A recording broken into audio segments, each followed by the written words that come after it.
there's nothing like cracking that cellophane and pulling that record out. It just smells great.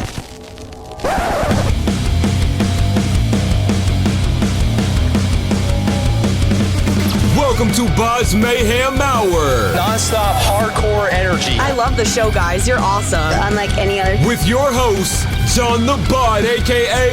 the Bodfather. Man, this stuff rocks.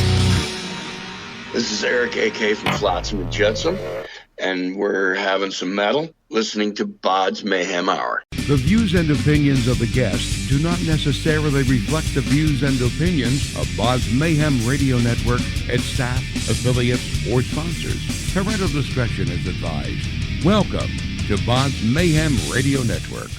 Hey everybody, welcome to BODS Mayhem Hour. I'm your host, John the Bod, a.k.a. the Bodfather, and as always, I bring you guys and gals awesome interviews. Today, it's an honor and a very huge privilege to welcome Eric, a.k.a. vocalist of Flotsam and Jetsam. The mighty Flotsam and Jetsam are back with their 14th studio album, folks.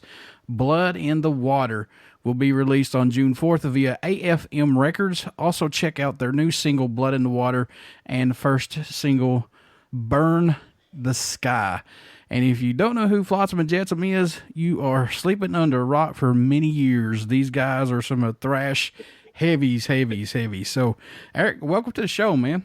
Thank you very much. Yeah, we've been around for a while, I think. Couple days, at least. Oh, man. How you been doing during all this, and how excited are you to hopefully get back out on the road and tour and do some shows, hopefully soon? Oh, my God. I'm ready to hang myself in the shower. I want to get on the road so bad. It's ridiculous. I mean, I love my family, but I'm usually not spending more than 6 months a year with them. You know what I'm saying? Yeah. Oh, for sure. No, it's been cool. I got a lot of writing done, a lot of preparation for tour done, and we are hopefully having a lot of exciting stuff coming up next year. So got to get ready for it. That was going to be my next question. Did you find yourself doing anything differently other than working on music, such as like getting back to collecting or catching up on anything? Did you do anything else other than music? Well, yeah, I own a little construction company here in town, so I've been doing a lot of remodeling. It's been 35 years since Flotsam and Jetsam formed in Phoenix, Arizona, and released the debut album, Doomsday for the Deceiver.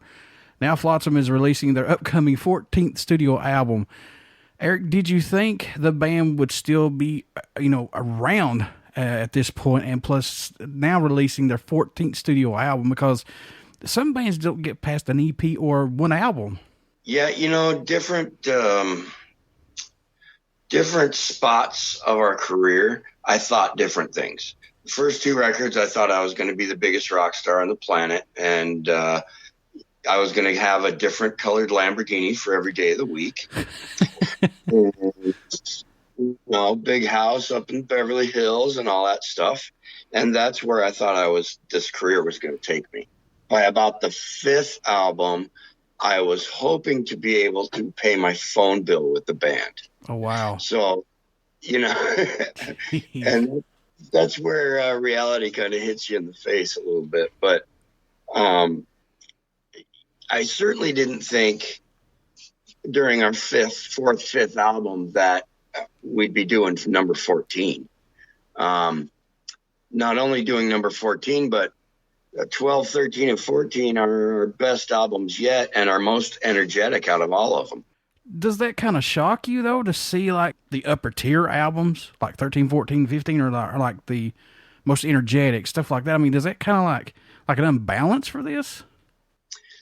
I don't know. It's hard for me to say because, I think I'm still 19 years old, so I should be able to, jam as fast as I could when I was 19 because mentally I'm still there. Yeah. So I think we're hungrier now to get somewhere in this industry than we ever have been.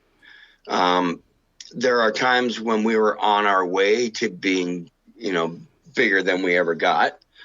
But something would always happen. We always lose a manager or a bass player or a label, or something would always knock us back a couple steps, and we'd have to start all over again.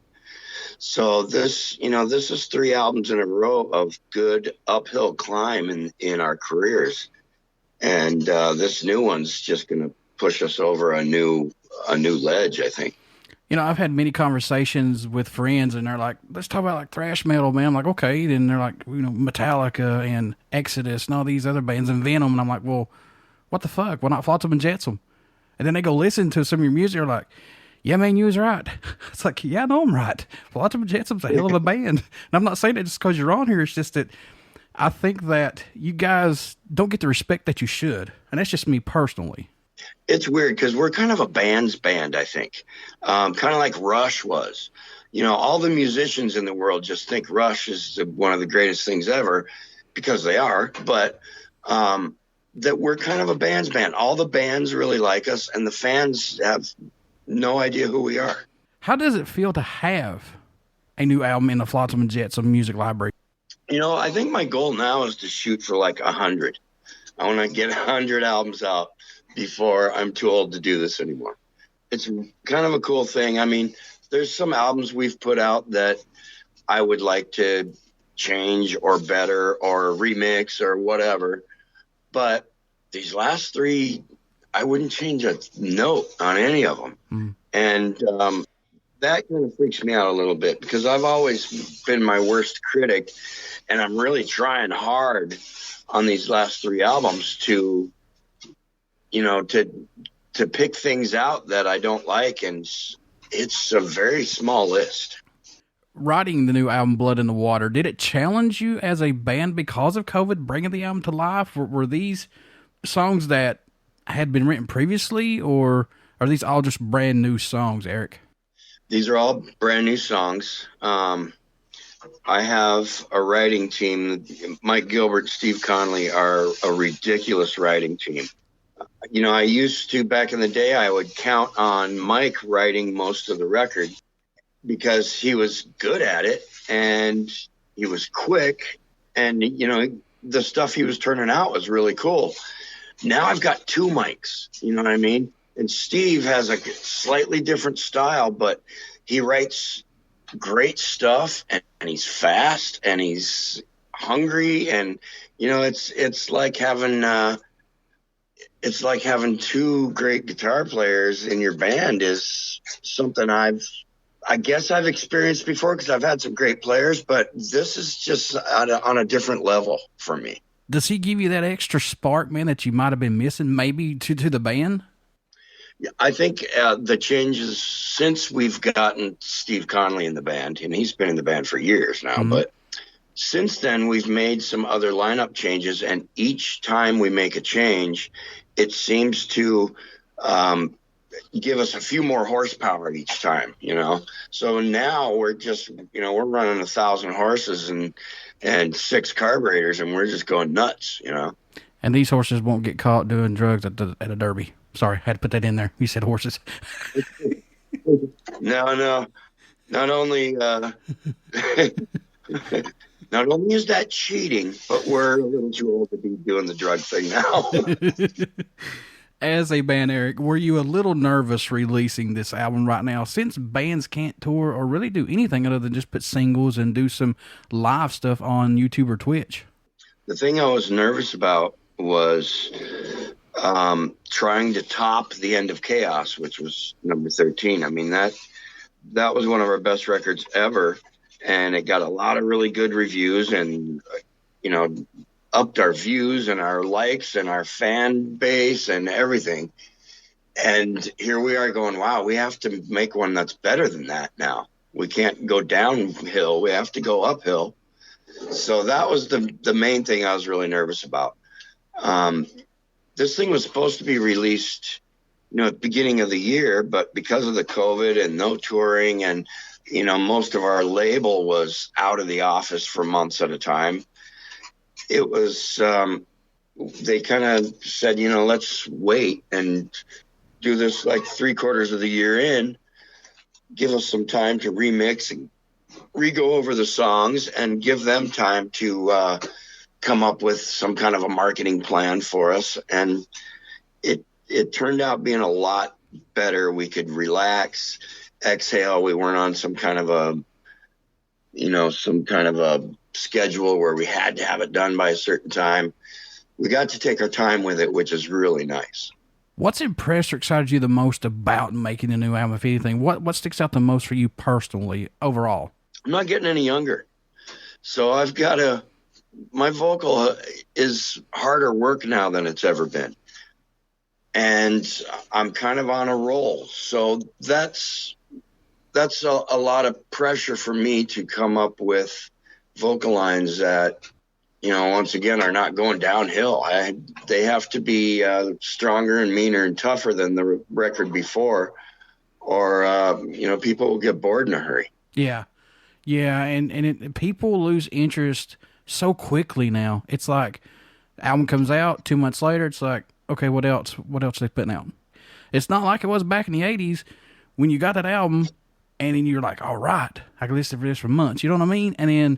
And go to the store and buy like Rip Magazine or Hit Parader and find out about your band and when they're coming out with new stuff. Now it's just at your fingertips. And to me, that takes all the specialty out of it like it used to be.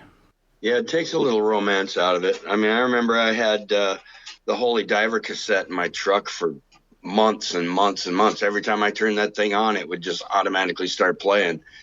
And I never changed it out,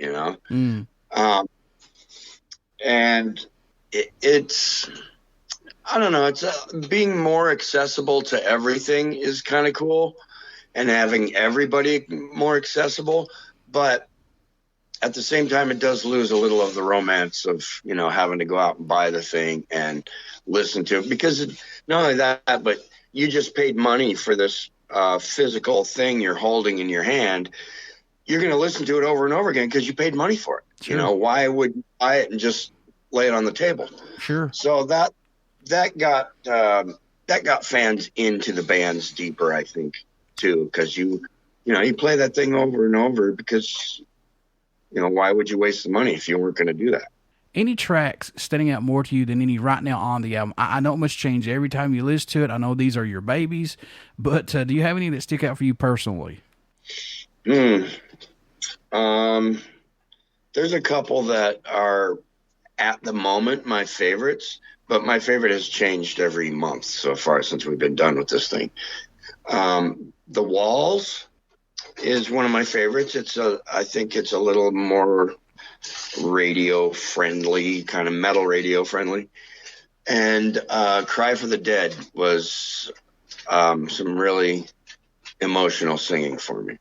Now, the Walls single, I'm going to talk about that for just a little bit because I know Steve Conley is a Jakey Lee and Iron Maiden fan, so he had his little twist of guitar riffs and stuff on this. Let's talk about that just a little bit.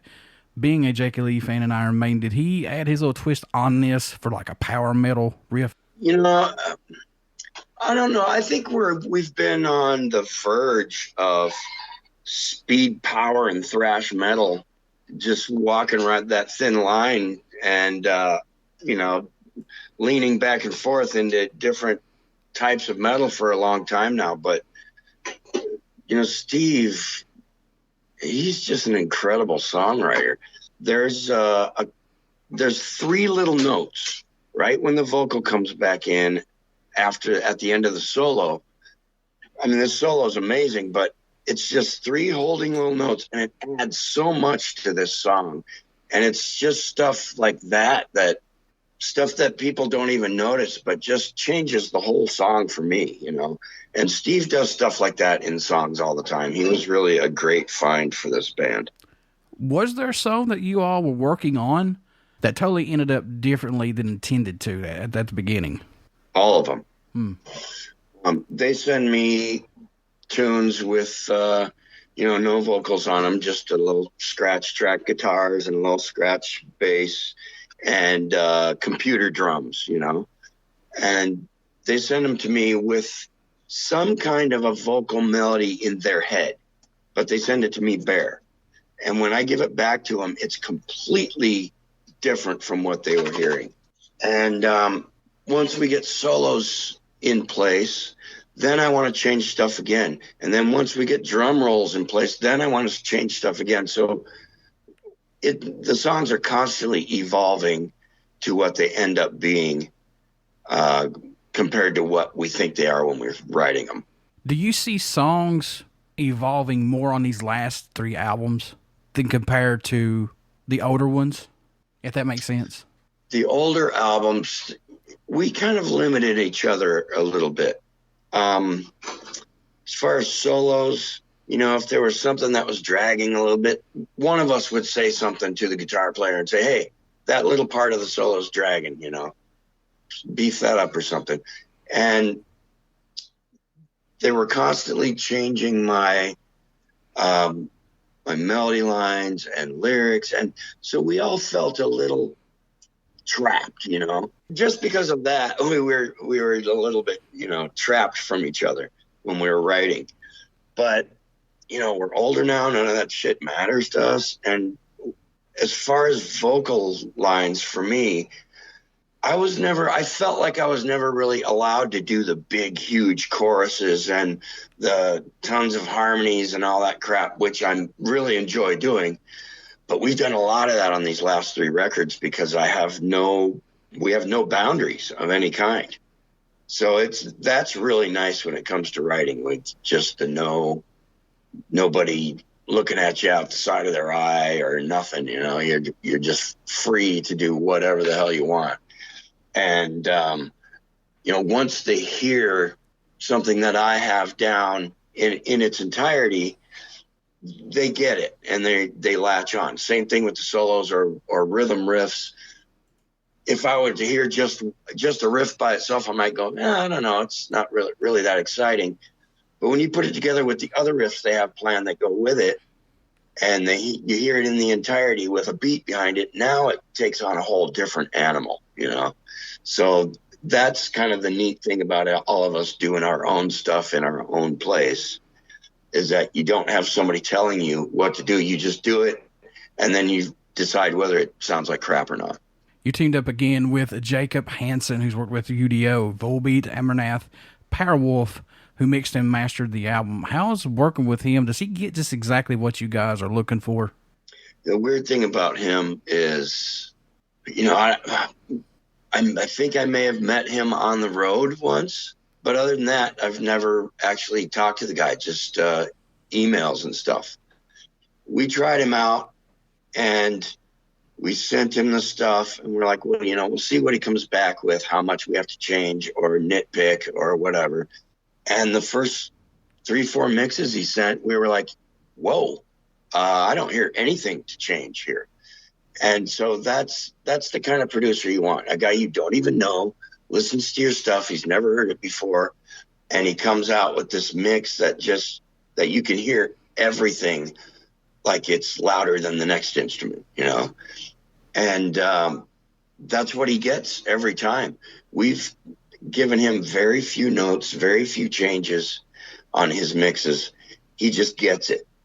And, that's one of those producers you want to kind of hang on to as long as you can. Who did the fabulous artwork on this album?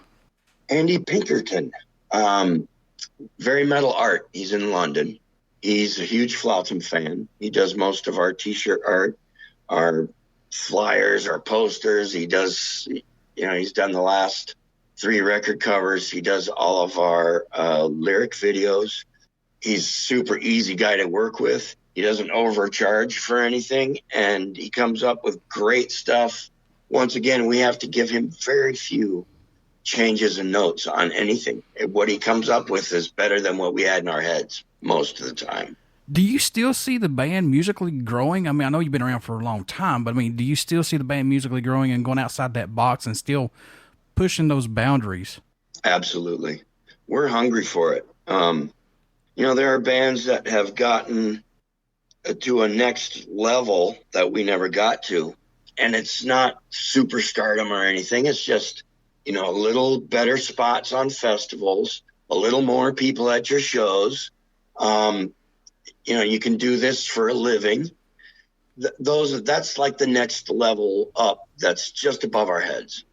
And we've been hungry for it for a while now, and we're going to achieve at least that and probably shoot for the sky and see what happens. But, you know, I'm not too old for this, so I'm going to keep going until I drop. What do you hope everyone takes away, or message you hope they hear, Eric, while listening to any of Flotsam and Jetsam's music in general, man? What do you hope they get from it? I just hope they get the emotion, the feel of the song. I mean, we've got some songs that are obviously just supposed to be fun ones. We've got a couple songs that make you want to punch your neighbor in the face. You know, we've got songs that will bring a tear to your eye. We're all about emotion, whether it's just the music or lyrics and vocals. If it doesn't spark some kind of emotion in you, then, you know, maybe that one probably shouldn't have made it to the record. But, you know, we've got this cohesive lineup right now that it's something I've really haven't felt in a long time, since maybe the third, fourth record. We've got a lineup right now that is just on fire, and we're ready to take over the world. We're going to tour everywhere we possibly can with anybody we can. And we're already working on the next record. So we're not going anywhere. We're going to be around for quite a while. Since you have these many songs in the Flotsam and Jetsam library, are there any songs that haven't been played live that you would like to incorporate into the live set possibly? Absolutely. We've never played anything from the Cold record live. Oh, wow. I'm the only guy in the band that was on that record. And, you know, the other players that were on it either don't play music anymore, or, you know, it would just be weird to have the guys come in for one song and then split every night on a tour, you know. So it's a little hard to get that together to play any of those songs with the members that were on that record. And the guys that I'm with now, we have such a list of music to choose from for sets. Why would they choose something that is on a record they had nothing to do with? You know what I mean? True. There's a couple of songs that fans will not let me get away with forever not playing live. And, you know, Mike and Steve have both said that eventually they'll learn those songs so we can play them. But there's a lot of good songs on that record. There's a lot of good songs on the My God record that I would love to do live.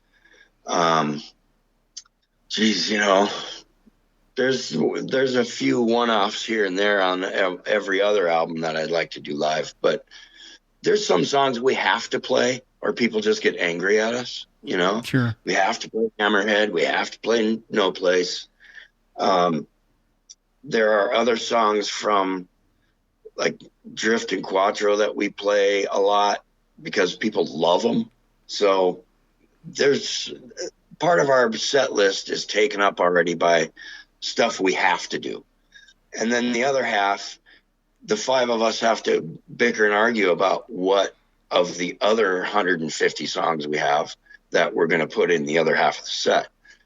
So it's, you know, we try to stick to stuff that we know the crowd likes. I know when you were younger, you had a lot of albums and a lot of music that influenced you. But was there one album that you had to have, that you listened to constantly? Maybe not every day, but every other week, something like that. But that maybe affected you as far as like giving you inspiration at that time or just letting you escape, man? Or do you have that today possibly? If so, what was it maybe? It changes all the time. You know, I find an album that I like and I usually play it to death until I don't want to hear any of those songs ever again, you know? And Justice for All, when that thing came out, I just played the crap out of that. And I don't think I've listened to it since. So, it's always something different, you know? Holy Diver, I played forever and ever and ever. Unleashed in the East, I played forever. Peace of Mind, I played that record forever. And it's usually singers, not vocalists. I I listen to a lot of singers in all different genres of music, and that's usually just what my ear is pleased to. So, but there's a lot of cool bands out there with Cookie Monster vocals that I like to listen to once in a while. But back in the day, it was just all the biggies, and like I said, I'd just play them till they're dead, and then move on to something else and play it till that's dead, and then. So it was always something different to inspire me and get me going. It's all about that emotion, If it sparks some kind of emotion in you, I just stick to it. I know you guys have played a lot of shows, but was there one show possibly, man, that sticks out for you that you're just like, I can't believe that Flotsam and Jetsam is on this stage playing right now? Have you ever had that moment possibly? Yeah, there's been a few moments like that. We did a festival in Germany where Paul Di'Anno, who was the original singer for Maiden, played right before us. And we had another festival out there. I got to see Triumph play and Foreigner and Whitesnake, and they all, I'm standing on the side of the stage 10 feet from where I jammed watching all these bands play. And that was a really cool rock star fanboy moment for me. And there's been a few shows like that. The Walking Festival was ridiculous. There was probably 150,000 people standing there banging their head watching us play. There's been some really cool ones. There's a club in Belgium called Little Devil. Holds about 125 people. And that was one of my favorite shows ever. It was packed in there. There were sweaty people with bloody heads everywhere. Everybody was just had a smile on their face, had a great time. So there's been a bunch of moments, live moments that will stick with me forever, I think. Those little, those little clubs like that, or back in the woods, as I call them, those are like the magical ones. And I know people are thinking like I'm stupid for saying it, but no, I'm not. I mean, really, those are the magical ones that people remember a lot of. If you get a crazy crowd in one of those small clubs, that is the best show ever. Mm-hmm. I mean, people go nuts. They're all into it. Not one person standing back by the bar ordering another drink. They're all up front just enjoying the hell out of the music. That's one of those nights that you just don't ever forget, And we've had a bunch of those, but that one was cool because one of the places that we're the biggest on the planet is Belgium. So that was really a crazy night. Folks, you want to get out and pick up the mighty Flotsam and Jetsam's new 14th studio album entitled Blood in the Water that will be released on June 4th via AFM Records. You definitely want to get out and pick that up. Plus, pick up their old stuff. Eric, how can folks stay in touch with you guys, buy some merchandise, this new album, or even just to say hello to you all? How can they do that? We've got FlotsamandJetsam.com. We just got our new store up and running in there. It has all of our tour dates. FlotStillDeath.com is another one. They're all linked together. So that there's we've got our fan forum on there. The bigger that gets, the more free stuff happens, I think.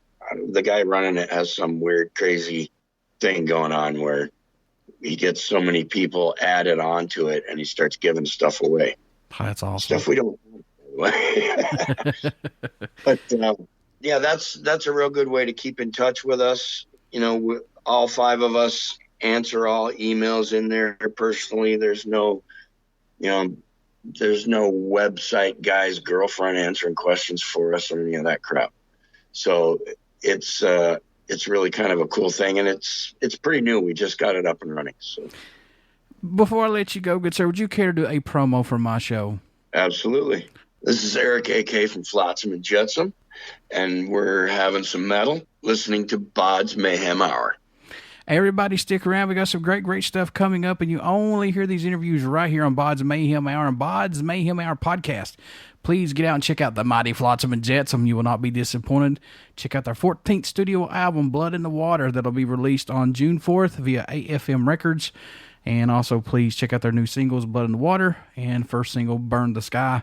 I'm telling you, folks, get out, support these guys, buy their old stuff, new stuff. You will not be disappointed.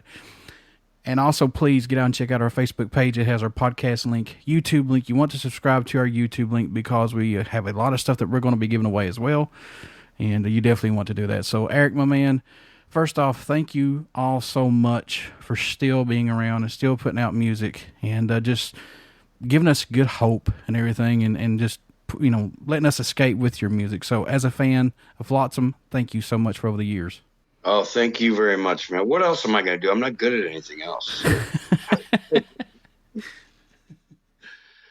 Well, you can play video games. Yeah, I can do that, I guess.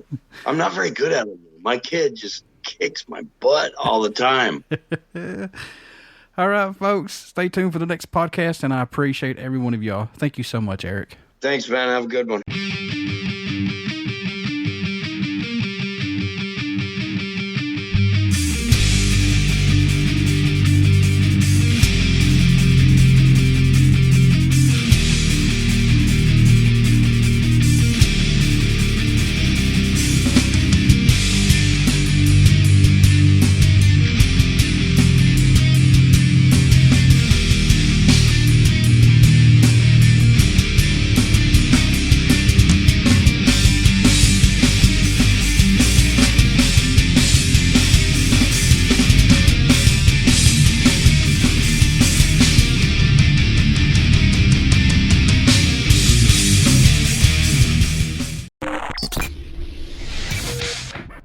You're listening to BODS Mayhem Hour. Follow us on Facebook, Twitter, and Instagram.